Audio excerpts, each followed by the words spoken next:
परतवाडा इथं मुलींचे आक्षेपार्ह व्हिडिओ सोशल मीडियावर व्हायरल केल्याचा गंभीर प्रकरणात गुन्हा दाखल होऊन 5 दिवस उलटूनही एकही पीडित किंवा त्यांच्या कुटुंबियांनी तक्रार दाखल केलेली नाही। या पार्श्वभूमीवर आमदार प्रवीण तायडे यांनी पीडितांना पुढे येण्याचे आवाहन केले आहे। मी पहिल्या दिवसापासून आवाहन करीत आहे की नवीन पोक्सो कायद्याअंतर्गत नाव हे गुप्त ठेवले जाते आणि जर कोणी पुढे पीडिता किंवा पीडितेच्या परिवारातील कोणी जर आलं नाही तर हे केस पुढे टिकणार नाही आणि जी पोक्सो कायदा अंतर्गत जे तपास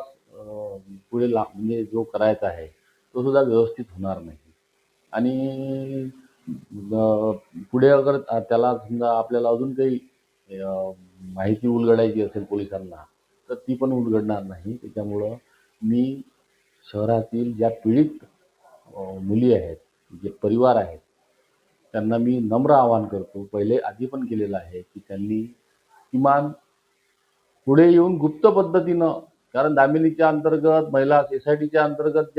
जे समिती नेमलेली SIT नेमलेली आहे त्या समितीतही महिला पोलीस अधिकारी तिथे त्यांचा समावेश आहे, अधिकाऱ्यांचा समावेश आहे। त्याच्यामुळं इथं बयान न घेता आपण बाहेर बयान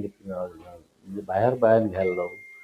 जे काय करता येईल गुप्त पद्धतीनं आणि गुप्त राहते नाव एवढं मात्र 100% खरं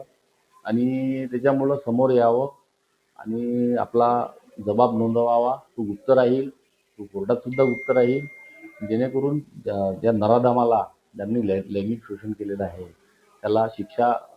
जास्तीत जास्त मोठ्या प्रमाणात होईल असं मी कळकळीचं आवाहन करतो।